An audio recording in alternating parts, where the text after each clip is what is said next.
people know what they need to do and they just get stuck in fear. Now, I had a decision to make. Do I let that continue to affect me negatively, or do I step up and take control of my life? I got sick and tired of being sick and tired. I want it more than I fear it. The death of fear is certain when you face it. So you just have to learn how to stand up and face it every single time. Welcome to Michelle's Seat at the Table. I'm honored to have you join me today. This podcast is about leadership, about community, and the conversations that shape us. Because as you know, life is not just about the destination. It's about the richness that's found in our journeys and our stories. So today I have a very, very, very special guest. To wrap up season 2 of Michelle's Seat at the Table, I am joined by Mr. David Radney. Thank you for having me here. It's such an honor to be at Michelle's Seat at the Table. Happy to be here. Well, thank you. It's going to be a great session, a great conversation. I want to tell the listeners a little bit about you before I get started. So today, as I said, I have a very special guest. David Radney is an author, an accomplished real estate coach, and founder of Push, helping thousands of real estate agents elevate their careers, their mindsets, and overcome fear as they thrive as professionals. So David is, for those who don't know, also my husband of 25 years, the father to our 2 amazing daughters, now both college students, and so much more. So I can't wait to get into it. Welcome again, and let the listeners know where you're joining from. Hey, this is David Radney here. I am joining from my home office. I'm so excited to be here. What you guys don't know is I've been telling Michelle to do a podcast for a couple of years. I knew she had a voice that people needed to hear, and I'm just so happy to be here wrapping up season 2. I'm excited. I'm excited too. We have so many things to get into. I've got a list of questions, but why don't we start? Because today I'm featuring you. I'm featuring David Radney, the accomplished author, which we'll talk about your book, I Want It More Than I Fear It. But why don't you share a little bit about your background and your career? How'd you get into real estate? So it's interesting, and I typically answer this question telling people how I actually got into real estate. I just want to tell you that I got into real estate as an introvert, which I think people find really interesting because people won't believe that. They never believe that. And you have the pleasure of having known me for 27 years, so you know this to be true. I got into real estate because I really enjoy homes and purchasing homes and the negotiations. And I did not realize how much of a people business real estate was. Mm-hmm. And as an introvert, and also being a tad shy in the beginning, it's a huge transition in order to be successful because you grow into the conversations that you have. And I had to really work at becoming a great sales professional and learning how to get comfortable being uncomfortable. So that's how I got into real estate as an introvert, and I was able to figure it out over the years, and which has led me to become a coach. And I know we'll get into that later on. Yeah, well, why don't we jump right in? So was there a specific turning point that took you from agent to coach? And tell us a little bit about that. I think it was realizing that I got more joy from helping people learn how to do real estate because I was always a mentor in helping people. And there was a point in time when I would write down every year what I loved about real estate and what I didn't like about real estate. And I remember the one year I wrote down, man, I really enjoy helping other people learn how to do real estate, learn how to overcome objections. And so I decided to lean into that. Yeah. And that's how I got into it, because I do understand, like Zig Ziglar always says, when you can help enough people get what they want, you always get what you want. And I knew that, doing real estate, it's almost like drinking out of a fire hydrant. There's so much to it, and people just need the guidance because information's everywhere, especially nowadays. It's really learning how to execute on that information, but really how to overcome the fear that a lot of people have when it comes to having the conversations. And like I said earlier, that's something I had to master. So I'm well equipped to help other people with that as well. So you're a real estate coach, which is different than being an agent. And tell us a little bit about the coaching business that you have. So the coaching that I do, I'm a listing based coach, which means I help real estate agents learn how to go out and work with sellers and get listings. And so the difference between being an agent and being a coach, well, for me, this is my difference. I know how to do this business and I know what it takes. And so many people get into real estate, they go through real estate school and they get their license and they know nothing about real estate. Nothing whatsoever. And so again, my job is to show you how to structure your time because it's not really about selling real estate. And I know this is going to sound counterintuitive. It's about following a schedule. It's not about selling real estate. And real estate is about specific activities that need to be time blocked, executed on every single day consistently.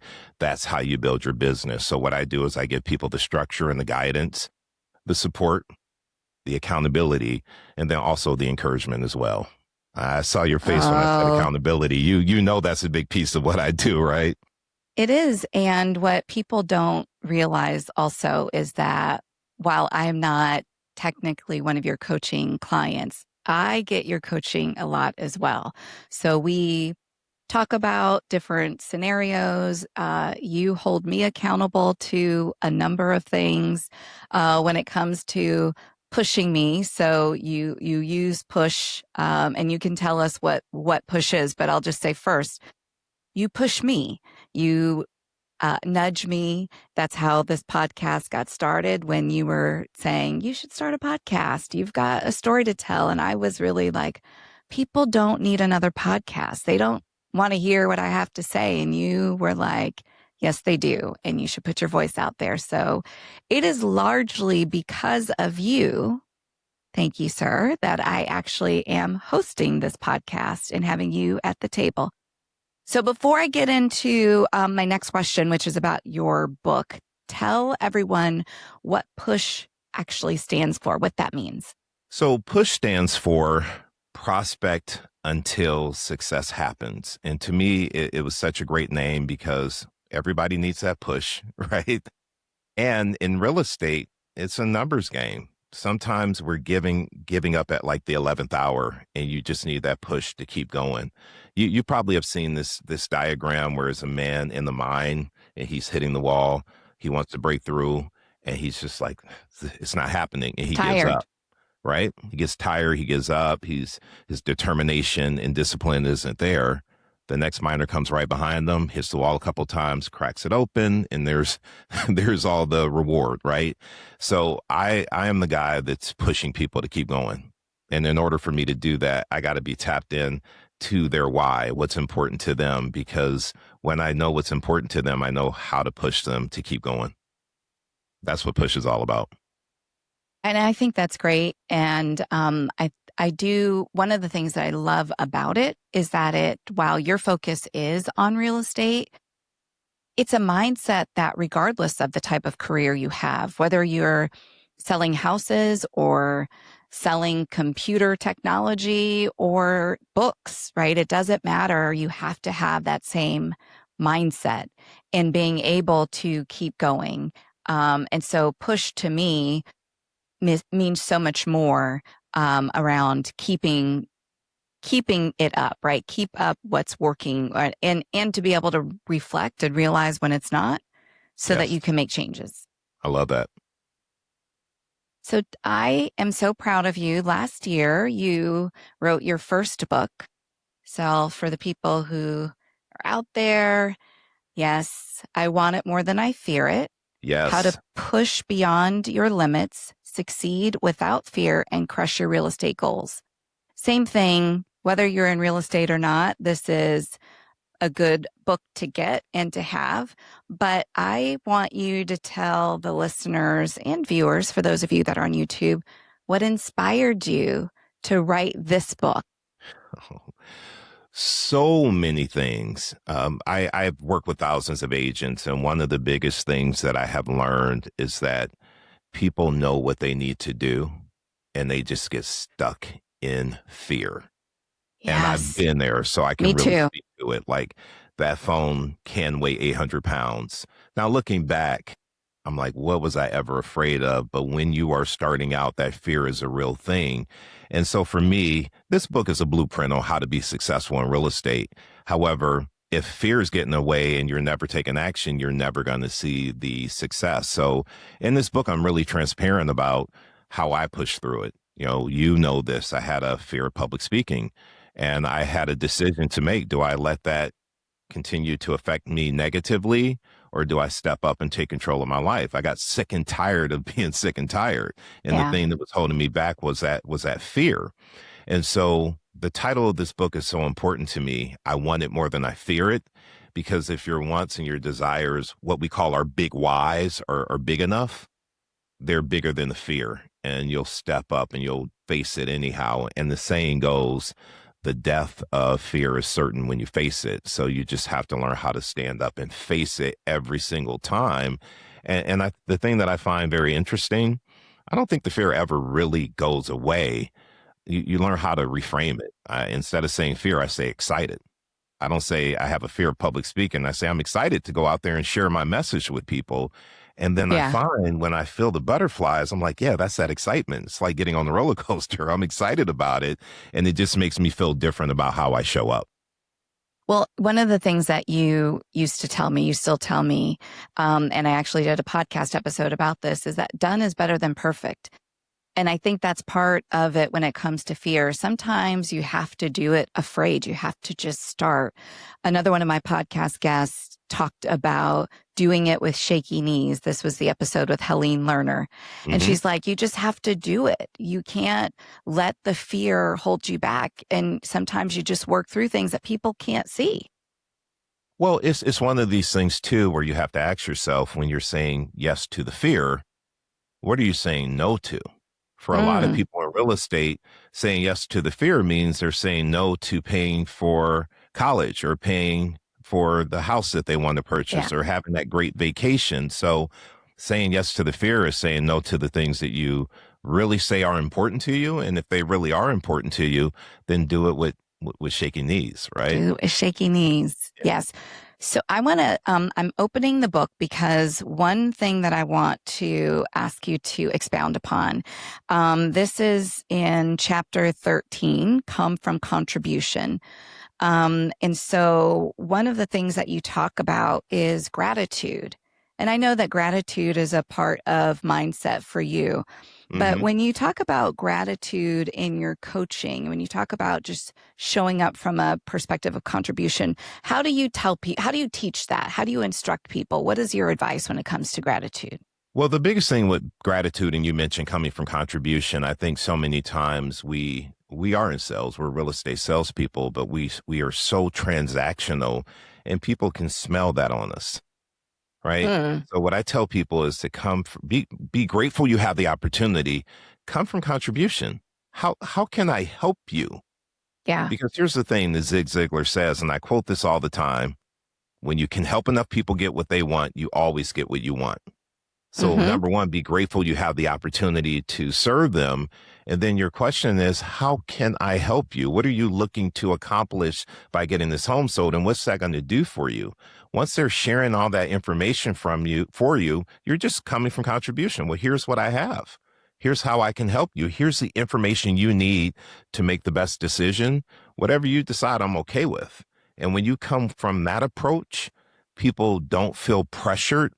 However, they see that you actually care, because you're taking the time to ask the right questions and stay on the part that's important to them. What's in it for them? And people want to be seen and they want to be heard. And so They when do. you do that, it just helps put you in a more favorable position, whether it's immediate or if it's down the road. Absolutely. Absolutely. So in this book, you talk about, it's in the bonus, your Hmm. fear of bridges and overcoming that fear. Overcoming that fear. I bring it up because you talk about it publicly. It's in your book. You have an amazing picture. So I mean, again, for the people who are on YouTube, for those that are listening, you have to, go to YouTube. But there is an amazing picture of you walking over a bridge. Tell us about this picture and how Yes. you faced that fear. Well, before I tell you guys the story about that picture, one thing I will say is Michelle has been with me in the car when we've been going over a bridge, and she knows this to be a real fear. Here's what I will tell you. That particular picture is in upstate New York. It's Bear Mountain Bridge. And I remember on one of my Monday hikes, I was driving up to that area of upstate New York, and I drove over the bridge. And I was so nervous, like white knuckling the steering wheel. And Yes. as I was going across, I happened to look over and I just see this image and I'm like, wow, beautiful image. Right. So I parked my car on the side of the road and I walked across the bridge. And what normally would take a minute took me about 15 minutes because I was so afraid and I had to keep stopping and 18-wheeler trucks were breezing by Were and you shaking holding the on to bridge. anything when you were walking over the I was bridge? holding on. I was holding on to the barrier. And I actually got halfway through the bridge and I took the picture and it was such an amazing picture. And in my head, I was thinking, I want the picture more than I fear the bridge. And so I got on the bridge and it took me a long time to Yeah. get there. I eventually got there. And then I said, I'm tired of this. Like I'm done. I need to face this fear because it's not just the bridge. It was other things as well. It's the public speaking, other things were holding me back. And I just had to put in this thing in my head that said, I want it more than I feared. I'm going to show up and do the thing anyhow with shaky knees. And I share that in my book because I need people to understand that when I'm telling them to push past the fear, I'm not speaking to you from up here.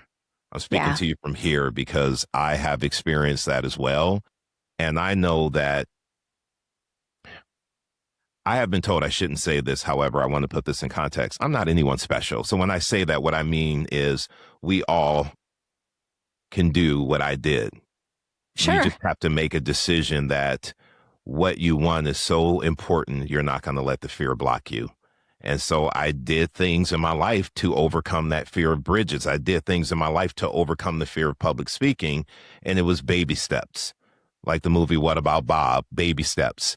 And every day you just get a little bit stronger. If you focus on getting 1% better every day, at the end of the year, you're like 37% better. And year after year, that just compounds. It does. And to be able to get to the end of the year or get to the end of the quarter and look back at the things that you've accomplished because you said yes, Yes. is a great feeling. It's a huge, huge On feeling. on that, so if there's somebody who's listening, which I know that there is, you Hmm. hear and see these people every day, so do I. If someone's listening right now and they are stuck, I get stuck all the time. Hmm. But if someone's listening and they're stuck with fear, they're paralyzed by fear, and they want to get to the next thing, what would you say to them? And this could be a personal fear, professional fear that someone is experiencing right now. The first, I have these conversations every week. So the question is, what is that fear blocking you from having in your life? Hmm. And you have to learn how to be quiet and let them answer it because I can't take my situation and put it on them. Everybody has a certain background or certain aspiration that they have in life. And you have to ask them, what is this keeping you from doing? And I can think of an agent that I talked to. She wanted to retire her husband. Her husband had been the breadwinner for years and was just tired and ready to slow down. And he couldn't afford to because they didn't have the finances. And Wow. so her fear of picking up the phone was keeping him locked into a job that was slowly killing him. It was exhausting him and it was putting a strain on their relationship. And I said, tell me that the reward of being able to retire him is not stronger than this fear you're feeling right now. Yeah, that's powerful. It's super powerful. Wow. And so in this case, this Hmm. person was able to overcome their fear? Well, it took time.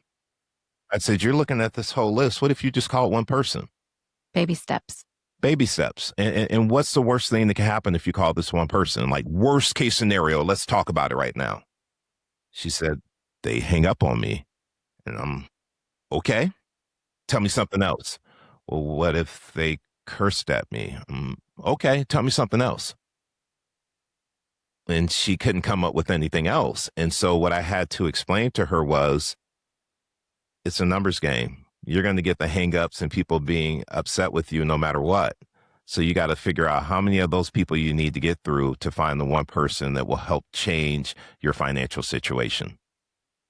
And you can't be tied to the outcome. If they hang up on you, brush it off and keep it moving. They're showing you, I don't want to work with you anyhow. Let me get on the phone with someone who is respectful and is willing to engage me.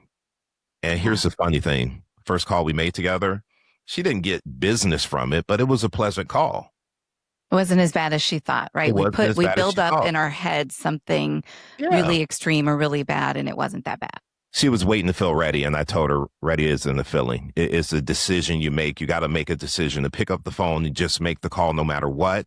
And then no matter what happens, you pick it back up and make another call. Keep going. And I will tell you right now, that agent has a thriving business. Thriving. Yay. I love that. I love that story. Thank you for sharing that story. I want to shift a little bit now because, as I said, people know we have been married. We're partners in life. And let's talk about partnership. Let's talk about parenting. Let's talk about just the work. We get these kind of questions, me and you, work, life. How do you All do the it time. all? Yeah. But before we get into it, I just want to take a moment Mhm. to say thank you to you, to give you your flowers. We have been in an amazing journey in life in partnership. And I owe a lot of where I am today because of you. I did the work and learned a lot, but you were there as a partner and support and cheerleader in a way that I could show up. And so for a lot of women who are ambitious like I am, a lot of women who have a lot of skills and talents or just the desire to grow their careers don't have the same level of support. And so I meet more women who can do the job from a skill perspective, but don't have the opportunity because they don't have the support at home. And I just want to say thank you again, because this journey, the incredible career that I have had and will continue to have is because I've had the support and you've propped me up because it hasn't always been easy. I've gotten knocked down a few times and I've gotten back up, but thank you. Thank you for being a partner in life. You are very welcome. I'm your biggest cheerleader, and what I love about that is, like, I'm pushing you to be the best you can be, and I got you, and you know that. What we're also raising two daughters, and they're watching you just be so great and dynamic and go out there and do your thing, and they're also watching me support you. They're watching me plug in where I need to plug in and be there, and I want to set an example for my daughters because I want them to go out and find someone like me that's going to Yes. do the same thing for them. They deserve nothing less. And so it's not about what I say, it's about what I do and what they see. And what they see from us is us supporting each other in all of our endeavors, whether it's, your professional career or your podcast or me and my coaching business or my photography and camping, like whatever it is, there's full support there. And I think it's really important that we demonstrate that to them, not just verbally, but showing them how to show up for your partner. Yeah, it's the actions because we can say we love you all we want, but it's how they see it playing out. Absolutely. So the question that people ask us all the time is after 25 years of marriage and they see us out, we've had one couple who said to us, actually, you got on me on this one. I'll say names. A dear friend of mine, Otis, and her husband, John, we met them at a party. Hmm. And it's been probably 15 years. But we met them. And I remember her saying, after we became friends, she was like, I thought that you guys were dating. I thought you guys were like on a date. We were booed up. But people ask us, is there a secret? Is there a key? What do you attribute that to? And people want to know, not that nobody is perfect. No marriage or relationship is perfect. But what do you say when people say or ask you, how do you make it? How does it stay good all of these years? So there are two things that I tend to talk about. Number one, you hear most people say a relationship is 50-50. I don't really believe that. I know where they're coming from when they say that. I believe that you have to give 100%, right? Now, there are going to be times like with you traveling for work and you're doing these trips to other countries, you come back and you're tired. You don't have 100% to give. And sometimes you may only have 60. What we do is we give 100% of our 60. Right. Yeah. So we show up how we need to show up. So I think we complement each other very well there. And then the other thing I tell people, and I believe this has been really impactful. You hear the saying, you can't teach an old dog new tricks. You can if the dog wants to learn. And I know I'm not perfect. I didn't necessarily have the best examples of like what it is to be a partner growing up. However, one thing, you and I have done for a number of years is I'll come to you. And I think this conversation, I think most couples need to have this conversation, maybe quarterly, maybe twice a year, maybe once a year. I come to you and I say, how am I showing up as a husband and what can I do a better job at? And I remember the first time I asked you that question, your answer was, we need more time together. I want to spend more time talking to you. And all you want to do is watch TV. And, Prison Break was out and all the great shows were out. So I'm like, I had to hear you on that, though, because you were telling me, like, I need more time with you to be plugged in with you. So what did I have to do? I turned the TV off. And if you remember, we started going for walks after dinner and spending Yeah. time and talking to each other, which was fantastic. Right. And yet, if I'm not asking that question and you're not telling me what you need, you're going to sit there and it's going to start festering over time. I Hmm. can never get time with him. He's always watching TV and then an explosion happens. And it's like, where did this come from? We never even talked about it. Well, you can't wait for the explosion. You have to hit it head on and say, how am I doing? What can I work on? What do you need me to do to be a better partner for you? And you have to be Yeah. open to making the change. And I feel like I've been fairly open, right? You I have. feel like I have. Yes, you have been. And I appreciate that. And what I will add to that is just the level of communication. Mm, And I remember one of these conversations we were having, and I was a little bit afraid to go into the conversation because I had been so busy with work and traveling, or I don't even remember, changing jobs or something. And you know this about me and people who are listening who know me.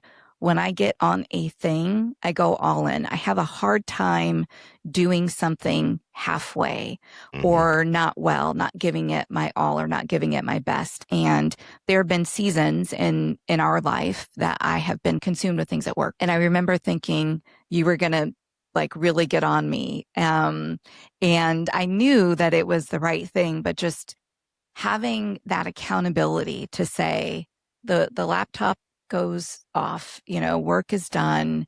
Let's focus on us and the kids or the time that we have has been a really important part of it. It's Hmm. communication and it's having the opportunity to say what's on your mind. I think there are couples who don't necessarily do that and they just keep going. You coexist without Right. addressing what may be on your mind, on your heart, how you're feeling. It can be uncomfortable for a lot of people to have those conversations. You Yeah. have to start having them, though. You have to talk about what you're going through, what you're experiencing, how it's making you feel. And you have to have those conversations. Like I believe a heavy conversation like that, have it holding hands because it's harder to be upset if you're holding your partner's hand and you're kind of talking through things. They Yes. need to be addressed because a lot of times it's not as bad as you think it is. And even if it is, it's bad because they're not aware of how you're feeling. So now that you've aired it out, now you can address it. And sometimes it's just a little thing, right? It's not to say Yeah. that you're opening the door for something catastrophic. And I like the holding hands. So I would alter what you said just a little bit and say, hold one hand and hold a glass of wine or champagne in the other hand. That's what I should have said because that's what we do. Yes. To put it all out there for everyone. You put it out there. I'm just, yeah. Hmm. Sometimes that's what happens. Yeah. Yep. So one of the things that I think has also been a part of our success in our relationship is time to do things that we both enjoy and we love. And I'm looking at you and I'm looking at these pictures on the wall behind you. I'd love you to tell the story about one of your other passions in photography, and specifically this trip that you went on that you captured those beautiful pictures. No, thank you. I appreciate that. And I think it's really important for couples to have things that they do together, things they do with their kids, but things that they do individually. And so for me, I have a passion for photography. So what you guys are seeing behind me are some pictures of my trip to Kenya.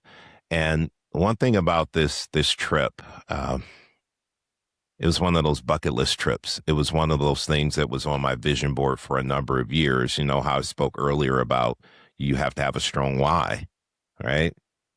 Going to Africa was a strong why for me. So if I let fear get in the way, then I'm not making the money I need to pay for that trip, right? And beyond that, one of the things that I love about the time I spend with photography and spend with my camera is that it teaches me how to slow down and just be grateful for quiet time, be grateful for nature. It's taught me patience, especially doing bird photography, how to be patient. But it gives me something to look forward to. Like we all work so hard and we're so locked in and plugged in on life and family. We don't tend to put ourselves first. And I don't think it's selfish to put yourself first, because if you're not good, then you can't be good for the other people who actually count on you. So I make it a big point to take time every week to focus on one of my passions. It's also allowing me as an introvert time to recharge, because an introvert to me doesn't mean you're shy.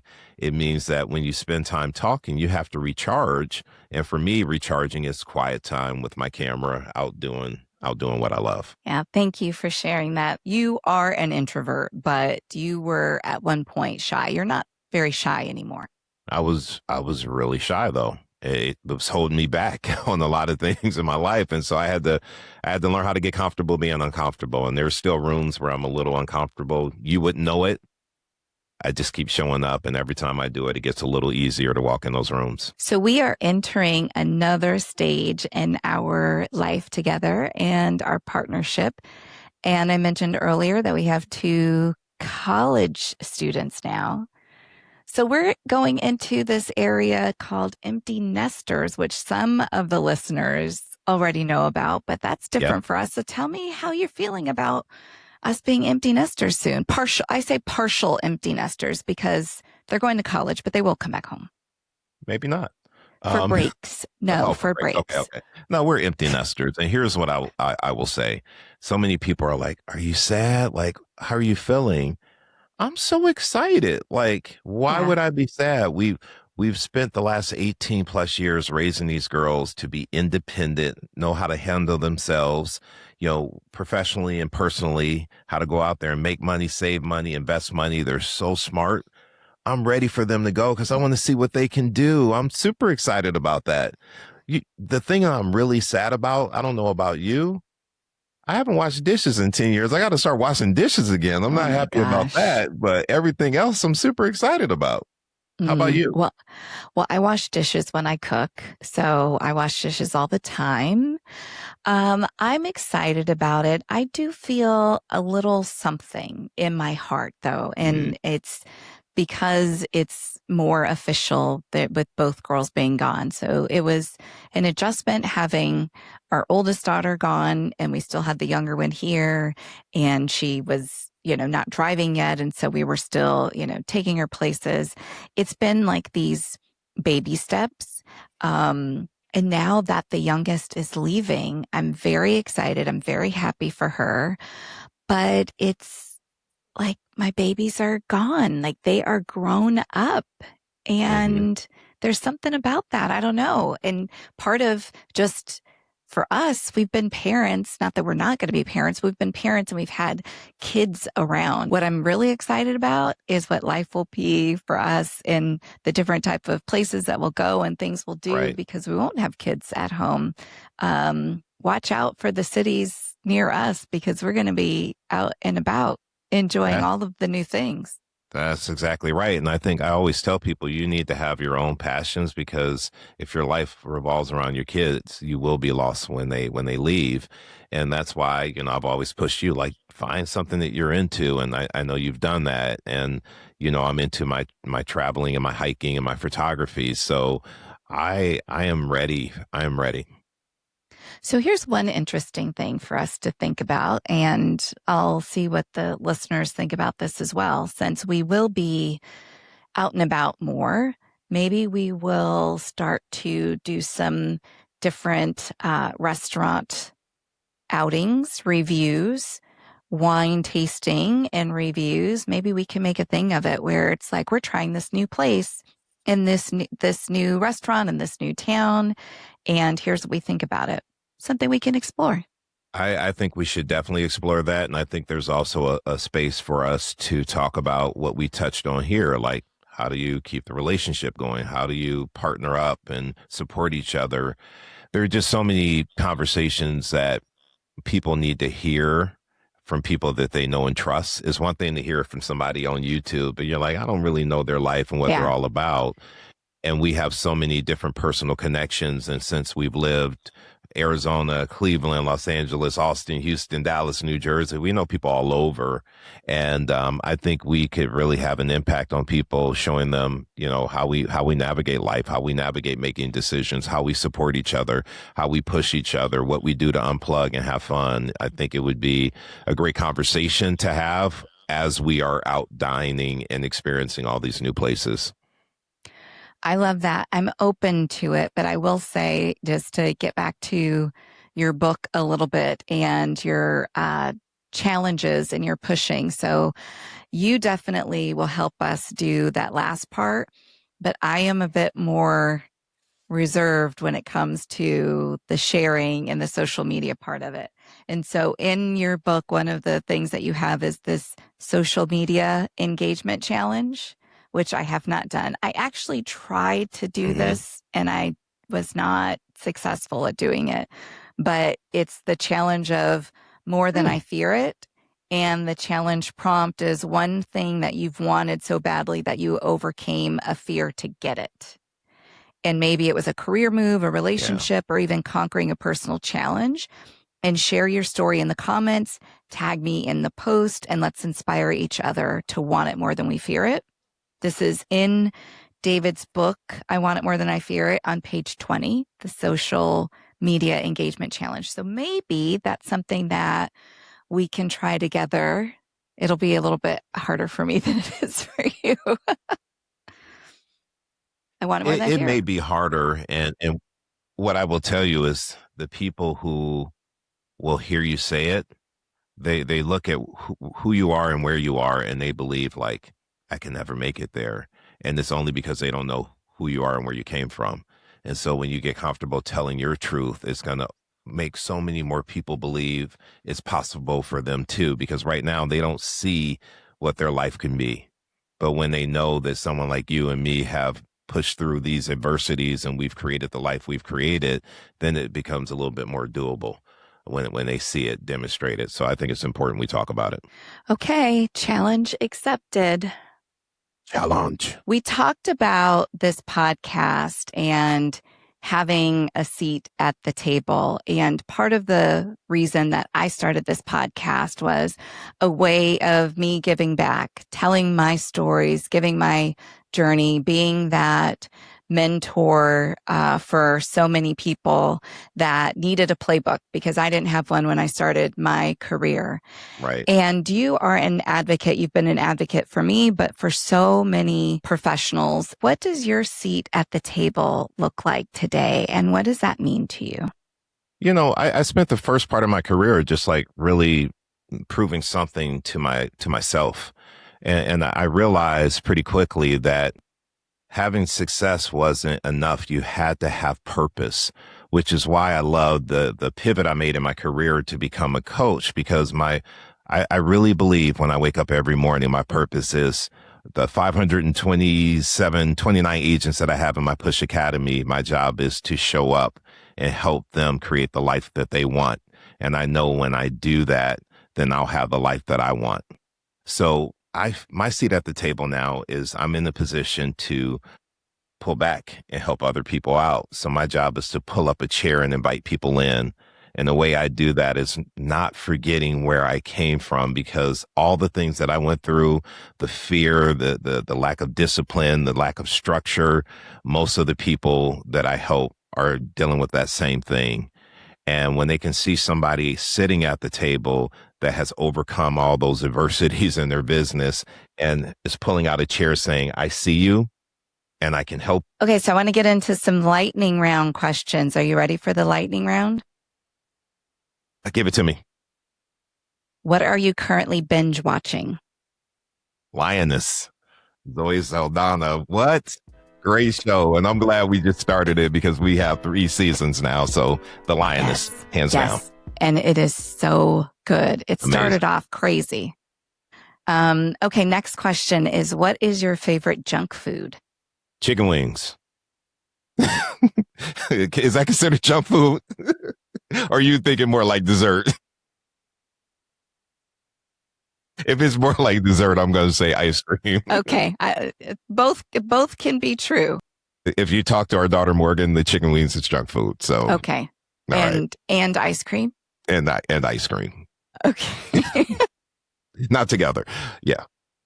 Are you an early bird or a night owl? Both. However, I would say night owl. It's definitely both. When you are working, do you prefer complete silence or a playlist? A playlist all day. I cannot work in silence. Okay. And how about when traveling, a window seat or an aisle seat? Window all day. And why? I like to lean out against the window and go to sleep, and I love to look out the window. So I got to rest my big head on something, and it's not going to be you. So I need the window seat. Okay. I actually knew the answer to that, but I think it's a fun question. And for vacationing, do you prefer the mountains, the city, or the beach? With you, the beach. Solo, the mountains. And why?